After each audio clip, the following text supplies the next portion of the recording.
Welcome back to the long-awaited episode 5 of Social Media Beasts. It's been such a long break that, I think an introduction would be in place. My name was Joonas. On my left side, here's Steve. And on my right side, hand side, right Duane. hand. Duane. Benjamin. Duane Benjamin, yes. That actually, yes. That's a important detail. Stick around, so we will kind of give you away what's the significance of the Benjamin name here. You might guess already at this point, but we will get back to you, which is actually now, because that's the first on our list. We'll be right back. Yeah. Right now, in fact. A short music video. Exactly. So, like you've seen, Benjamin Peltonen grew up, at least in most parts. That sounds dirty. I apologize. I don't understand. Can you explain it? Yeah. Let's try that again. Benjamin Peltonen.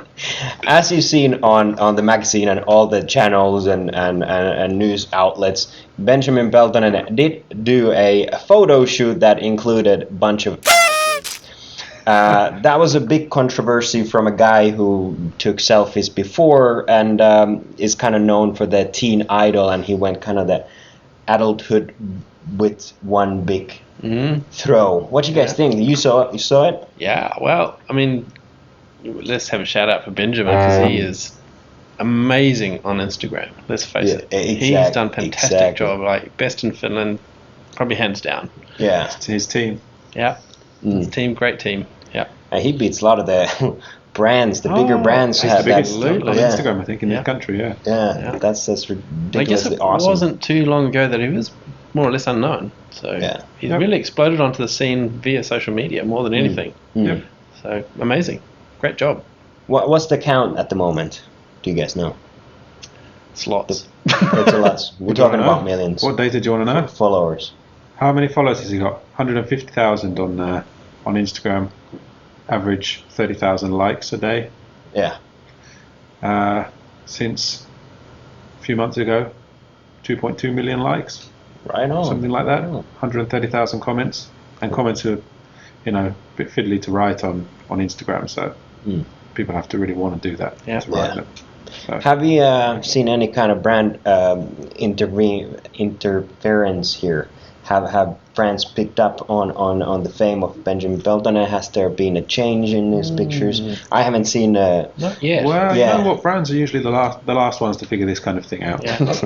Yeah, unfortunately. Yeah, so. I mean the reason it was picked up, that particular photo that you mentioned with him lying there with his top off and his hands over those two lovely young ladies' bottoms, then it was a great excuse for the mainstream media to pick it up. That's right. To pick up on that. That's exactly the kind of image that propels that kind of person into the news. Because a regular selfie, they don't need to show it. Exactly. This is a kind of statement image, and I'm not sure whether it was completely on purpose, but it was a good idea, whether it was or it wasn't. Yeah.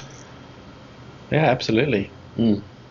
That goes back to the provoking. That's one of the methods of getting a lot of engagement, and I think Benjamin is doing it. Yeah. Well, brands have a lot to learn from Benjamin as well. He just does everything well. I mean, if you want to learn how to do Instagram, go and follow Benjamin basically, and check out what he does. And the one thing that he does, his Instagram account does, which they do a lot better than any of the brands, is that they really know their audience. Yeah. They know what their audience likes. They don't even need. They've done so much testing. They don't need to guess, and they are really in tune. And most brands, even though they like to think they are, it's very rare to find a brand that really, really posts stuff on social media that is in tune with what their audience wants. Yeah. That's a good actually kind of bridge to the next topic, which is YouTube ads. And we were talking about not knowing your audience, and this comes kind of back to it. Steve had a good story about your kids using YouTube and they get insurance commercials. Right, yeah, so YouTube now, I mean, not a big fan of leaving kids in front of YouTube, obviously, but sometimes I do. Anyway, but when you put them in front of an hour of Peppa Pig, you expect them not to be bombarded, maybe unrealistically. This expectation isn't quite, a realistic one. But they get adverts for insurance, life insurance or whatever. And of course, what do? As soon as an advert comes up, they think the thing's got broken. And so now I've taught them, okay, when this comes up, it's an advert. The program hasn't stopped. You just have to wait, or you have to click this skip button. And now when the advert comes up, they say, advert, and I have to run over and click. But that's a case of, it's bad targeting. I don't want to see any adverts for insurance when I'm watching Peppa Pig. Well, let's face it, YouTube ads are broken. It's an old traditional model that's in the wrong place. Just forcing You're intrusively forcing people to watch your video to a generation of people who have not been brought up with that. Like if it was to us, brought up with TV, well, we're used to the 30-second ads or the 2 minutes of ads, and we go away and go to the toilet or grab a coffee or something. When you're looking at YouTube, you are clicking on content that you want to look at now, and you're being forced to watch a brand message. And how does that make people feel? Well, I've seen teenagers when they are showing videos to their friends on their mobile devices, and they literally like this. Go away, click on the skip, and they do stuff like that. Well, I even know people that specifically make a note of who that brand was that interrupted their viewing, and say, boycotting them. So, this is the difference between the traditional stuff for the older generation and the new generation who hates it and doesn't understand it. Now, if you're a content producer, you have an active YouTube account in that you're producing a lot of content. Would that be something to consider, that block the ads? Is that giving a better experience for your audience to go on your YouTube? That you're gonna be guaranteed a non-ad video. Is that something to consider? Well, the thing is about adverts, and the thing I really strongly believe about adverts, is when they are well targeted. When you see an advert for something you want, you don't mind. If I'm watching a video about a new World of Warcraft game or something like that, or a new World of Warcraft add-on, and I get advertised that World of Warcraft add-on, to me that's perfect. If I'm looking at style videos, which I'm clearly I don't, but and they advertise me some stylish clothes or some brands that are of the moment or tied into the kind of thing that I would want, fantastic. But how often do you see that on YouTube? Hardly ever. Sometimes you can't even skip those adverts. It's really bad. It can only improve, but I still think it's a bad thing to do. Really, for your brand, don't do it. Don't buy the YouTube ads. Do something else. And what a lot of advertisers haven't picked up on is that people can skip, right? They can skip after, is it 4 seconds? 5 seconds? 5 seconds, yeah. So you have 5 seconds.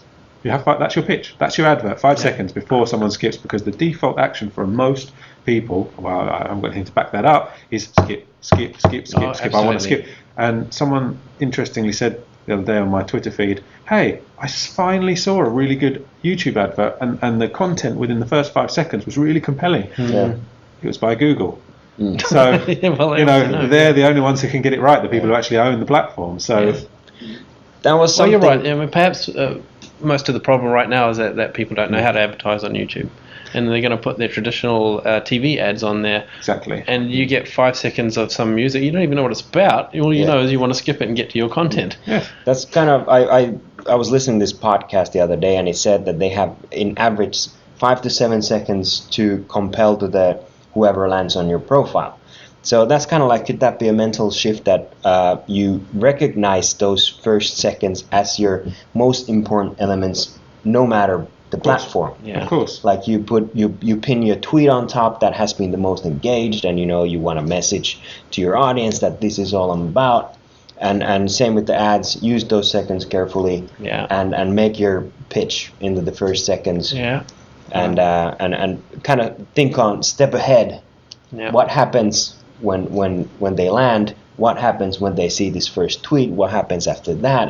And so on. It's kind of like there's a lot of opportunities, and the traditional way is not the right way. Well, I better know what happens. The brand goes to the media buying agency and buys a whole bunch of ads, and the media company buys it for them, and I bet they get zero analytics back. They have no idea how many people have clicked skip. They have no idea about anything, basically. And even if they do know, what do they present to the actual brand. They present the top line figures that flatter them the most, which is always the way with agencies, advertising agencies. Of course, they're going to do that because they're going to provide the analytics that looks the best. And why should the brands know? And the brands should know what analytics they should be following, what metrics they should be following, but they don't. Realistically, they don't. They don't on social media. They definitely don't on YouTube. So it's the reach or the likes that they, which is not theoretically okay. It's okay, but in reality, it offers you any value. Only when you start getting that engaged. And the engagement.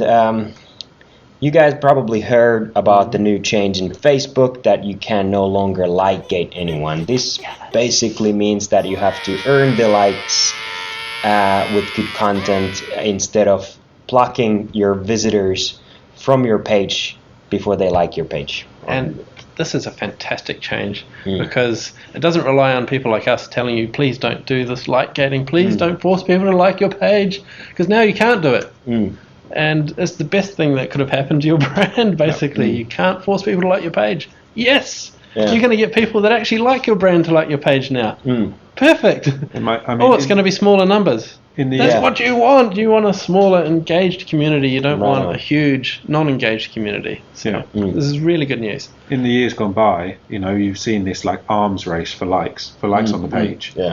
How many fans have we got? How many fans can we get? And now, the bigger brands, the ones that are ahead of the game, they've realised, this is useless. Let's stop doing this. But the other wave of small, medium-sized brands or whatever size they are, but who aren't really up to date, they're still doing that. I still see competitions. I saw a competition 2 days ago. Win this pair of headphones if you just like our page and share this post. I mean, it's awful. It's complete waste of time and money, and it annoys people on Facebook. So this news where you can't like a page with some incentive is perfect. Brilliant. I mean, it's overdue.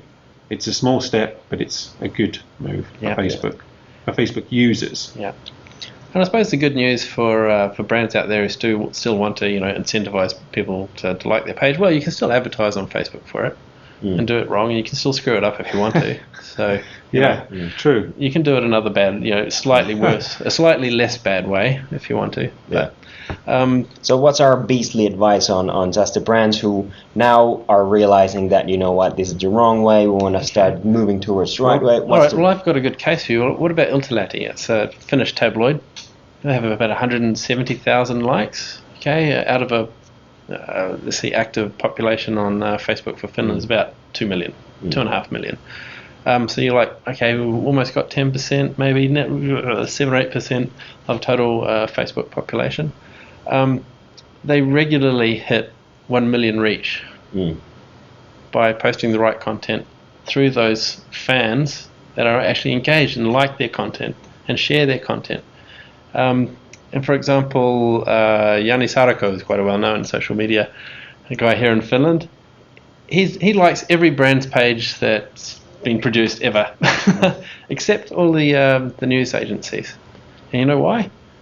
Because he says, well, I get all my news from all the people that are sharing the important stuff. I don't need to like the page. I'm going to get it seen by some of my friends, and I'm going to trust it more. Right on. So that's what you want. You want a smaller, activated audience, and the rest will come virally. Yeah. In terms of news, there's a small section of people who will read all the news and be determined to share that information with you. So that 170,000, that includes those people. But the rest of the Facebook population is already getting the news, and it's not just delivered by the brand, it's delivered by their friends.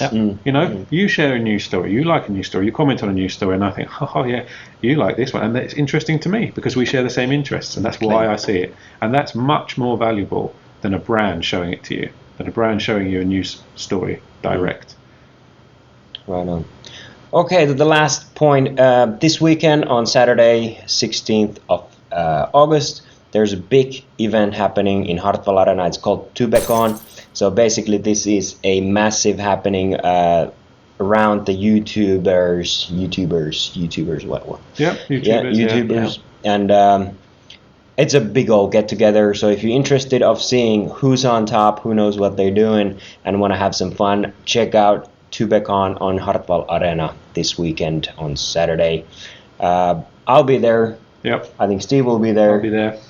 Twen will not be. I will definitely not be. Yeah. So find us if you see us, say hi. And I think this is a wrap for this week's episode. Yeah. All right. I tell you what, everyone. 10 points for anyone who can guess what the background video is.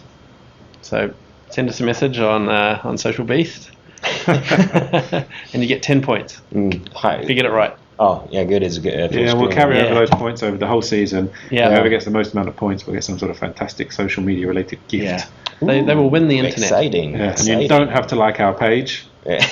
Which we don't even have. But you can if you like. Oh. Yeah.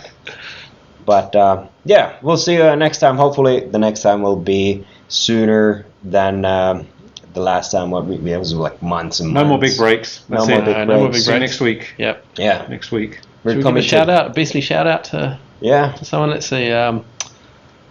Benjamin Pellett and his team. Yeah, all right. We went to a country this time. Let's do exactly. Big old shout out, you Benjamin Pellett. Thumbs up from me. Yeah, exactly. If only we could do it here. Yeah. That wasn't quite you guys. What we should show them, and not thumbs up. Thumbs up is on YouTube. Thumbs They're up. on Instagram. Oh, thumbs up. Yeah. They're on Instagram. They need hearts because we like. Oh yeah. We like their content. All right. I'm about a heart. Yeah. I think there's a heart. Right on, guys.